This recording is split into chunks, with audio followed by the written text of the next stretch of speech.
చారుకేశవ విహారిని తీసుకొని ఆఫీస్‌కి వస్తాడు. ఆఫీస్‌లో పరిస్థితి బాగాలేదురా! లక్ష్మి ఉండుంటే ఇంత టెన్షన్ పడుండేవాడిని కాదు అని చారుకేశవ అంటే, లక్ష్మి పేరు ఎత్తొద్దు, నన్ను మోసం చేసింది అని తిడతాడు విహారి. ఇక మరోవైపు బామ్మ లక్ష్మి గురించి ఎవరు ఏం చెప్పడం లేదని టెన్షన్ పడుతూ ఉంటుంది. ఇంతలో డాక్టర్ వచ్చి సిరి కండిషన్ సీరియస్‌గానే ఉంది. తను మేలుకుంటే తప్ప ఏం చెప్పలేమని అంటుంది డాక్టర్. బామ్మ చాలా టెన్షన్ పడుతూ ఉంటుంది. ఇక మరోవైపు సహస్ర, పద్మాక్షి కూడా అదే హాస్పిటల్‌కి వస్తారు. పద్మాక్షి, సహస్ర ఇద్దరు డాక్టర్‌ని కలుస్తారు. మన లెక్క ప్రకారం ఇప్పుడు నా కూతురికి 9వ నెల. ఇంట్లో అందరికీ చెప్పడానికి ఓ డెలివరీ డేట్ కావాలని అడుగుతారు. మీకివ్వాల్సిన బేబీకి వాళ్ళు మరో 10 లక్షలు ఎక్కువ కావాలని డిమాండ్ చేస్తున్నారు అని డాక్టర్ చెప్తుంది. పద్మాక్షి సరే అని చెప్తుంది. ఆ అమ్మాయికి స్కాన్ చేసి మీకు డెలివరీ డేట్ చెప్తానని డాక్టర్ అంటుంది.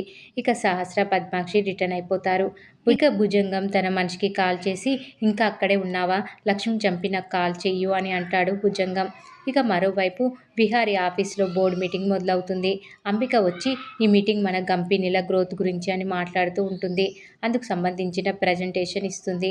విహారీ మాత్రం ఏం పట్టనట్లు ఫోన్ చూసుకుంటూ ఉంటాడు. ఎవరికైనా ఏమైనా అభ్యంతరాలు ఉన్నాయా అని అంబిక అడిగితే విహారీ చేయెత్తుతాడు.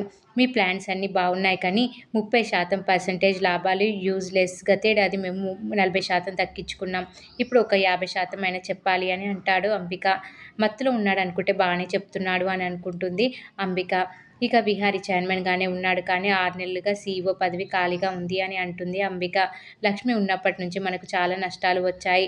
లక్ష్మి గురించి మీకు తెలియదు.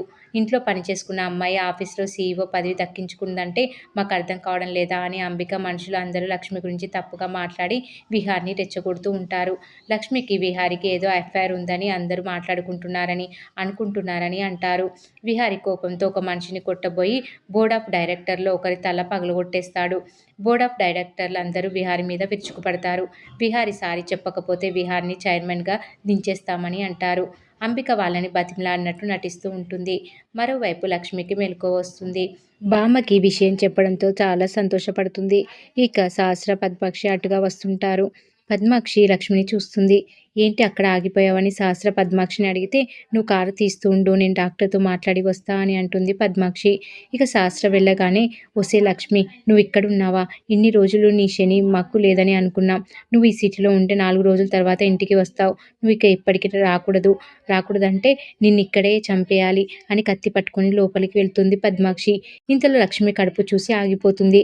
గతంలో చేసిన సరోగసీ వర్కౌట్ అయిందేమో అని అనుకుంటూ ఉంటుంది పద్మాక్షి. ఇక నర్సుని అడిగి ఏమైందని అడుగుతుంది. విషాహారం తినడంతో ఇలా అయింది అని ఇప్పుడు లక్ష్మికి 7వ నెల అని తెలుసుకుంటుంది పద్మాక్షి. తర్వాత డాక్టర్ దగ్గరికి వెళ్ళి 7వ నెలలో డెలివరీ చేయొచ్చా అని అడుగుతుంది.